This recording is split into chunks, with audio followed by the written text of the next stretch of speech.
All right, folks, Yishai Fleischer here in beautiful Judea. We're celebrating Aliyah today. Aliyah means Jewish people coming home to the land of Israel. One of the most recognizable faces that has been pro-Israel and strong out there has been Joseph Cohen, Israel Advocacy Movement. He's done a great job. I've been featuring him on our videos, and he's a fighter for Israel, but he's been doing it from beautiful London, beautiful UK, and now you're here in the land. You have made Aliyah. You have moved your whole beautiful family from that nice country to this country. Is that country nice or not? Theoretically, it is nice. It was nice. Unfortunately, I don't think we can say the same today. One of the reasons I'm here is I do not see a future for any Jew there. I mean, the future for the Jewish people is on this soil. Irrespective of what happens in England, what happens in Belgium, what happens in France, what happens in America, our future is here. But what's happening there will accelerate how quickly the Jews are returning. I feel almost... It's not beautiful there? It's not a beautiful atmosphere, situation? Unfortunately, it's a very tense atmosphere. It's a very tense atmosphere for Jews. Can you feel it on the street? You can feel it on the streets, particularly now. A lot of my friends who had no issues wearing a kippah in public, wearing a Magen David, a Star of David in public, they now cover them up. They put their necklaces into the top. They wear a baseball cap. Whereas before, they didn't have that fear. That fear was not there. Wow. You're in an Aliyah event today in Judea. Other people that have made Aliyah to this region are celebrating. Tell me a little bit about being with other people from the United States, from Australia, from I don't know where else, from Russia. Tell me a little bit about the feeling of kind of how's your family, how's your feeling about this process? One of the most incredible things you experience is there can be language barriers, there's cultural barriers. Someone from America has a very different culture to someone from the UK, yet strangely everyone feels like family. I had one of the most surreal experiences of my life today. I went to collect a parcel. And parcel means a package. A package. It's okay, yeah. Sorry, you can translate. No, it's a cultural. Yeah. So I went to pick up a package. Yeah. And in the UK, you have to show someone a code. You'd go through 9 levels of security. Right. Here, you walk into a shop. There's a shelf at the back filled with hundreds of packages. And you just pick your one up and walk out. It's complete trust. It's like you are with family. You would not have that outside. So it's incredible. That's not one of my favorite things about the land of Israel, you know. And there are some things that some formality would be nice for. But okay, I get your point. Your point is that it's family-like, it's loose, and there really is a feeling here that we're home on our land. I was being interviewed today by a German journalist. I find that German journalists oftentimes are intellectual. And I said to him, you know, you guys, he started talking to me about the so-called occupation. I said to him, you know, you guys have become so irrelevant to us. You've lost your own identity. You are pro-jihad, or you have a lot of jihad inside of you already. And lastly, you've got some kind of obsession with the Jews. You got issues. You got serious issues with us. You're like obsessed with us. And he was like, wow, I never heard it like that. I'm like, yeah, and we Israelis are starting to think that you Europeans are just irrelevant. We can't talk with you guys. You guys are nutty. I mean, they've lost their culture. I'll give you an example. I put out a video yesterday where I interviewed a Gazan, a refugee. He'd fled Gaza and he'd been given kindly by the Belgians a home in Belgium. And what was his response to that? He said, once we finish taking Israel, we're coming for the Europeans and we're going to...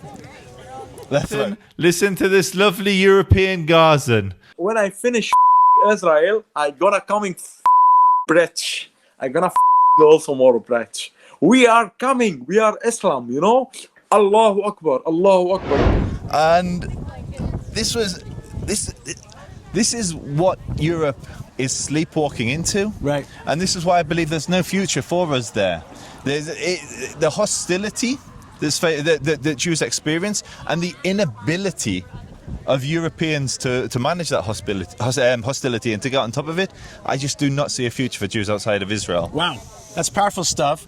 So you're saying that there's a unwelcoming attitude in Europe, but do you feel a reciprocal, I guess you said it, but I still want to hear it more clearly. Do you feel that there's a reciprocal welcoming attitude here in Israel? The welcoming attitude here Did you have an easy time, let's say, in the bureaucratic processes? So, I don't want to speak. I don't want to speak.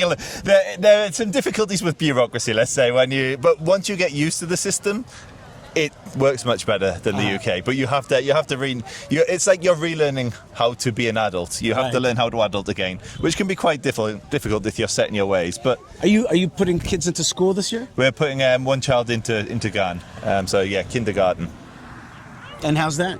and that's gone amazingly. Yeah. The By schools. the way, we do kindergartens really well here in Israel. The rest, not so good, but kindergartens we're great at, okay? so your kid is going to have a great time, and they really mature. They learn everything they have to know in kindergarten, basically. Like, what is Israel, how to live it, they get it there. So Israel's got a couple of years to sort itself out, and then my child will go into school there. What do you think about Judea? I mean, we're here right now, there's people behind us, cafes, there's these beautiful houses, there's a sunset behind the camera, and I'm seeing it right now. The air is like Jewish and clean and strong and rooted. I don't know. As I'm standing here with you, I'm telling you honestly, I feel a certain kind of emotionalism just standing here right now on this grass, on this land, and having you come home. And again, you're a person who's done so much, and now you're kind of doing it from here. You're like a different person. It's like a different strength. Completely. There's connection. And then you were talking just before about how the Germans were talking about occupation. What you don't realise, there's a sign just 5 meters this way, which says there's a kilometre tunnel from the Second Temple period directly underneath us. That's right. It's the entire experience is Jewish. The air is Jewish. The earth is Jewish. The history is Jewish. Right. It's an incredible schut, the incredible merit to stand here and experience and live what our ancestors dreamed of. Our ancestors would walk for days just to come and pray here.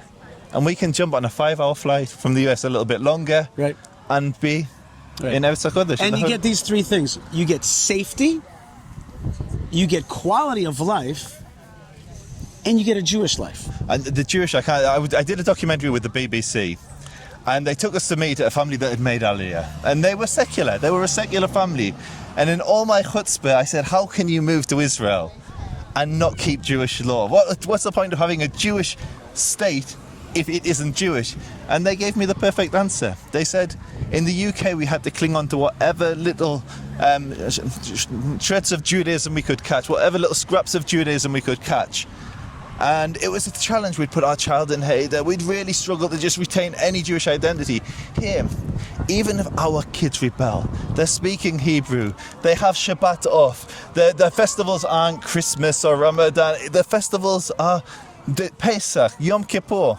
And so here, even if they don't want to, their life is Jewish. Right. And everything about this country is Jewish. And unless you're here... Do you think that anti-Semitism has a positive role to play in helping the process of the ingathering come about?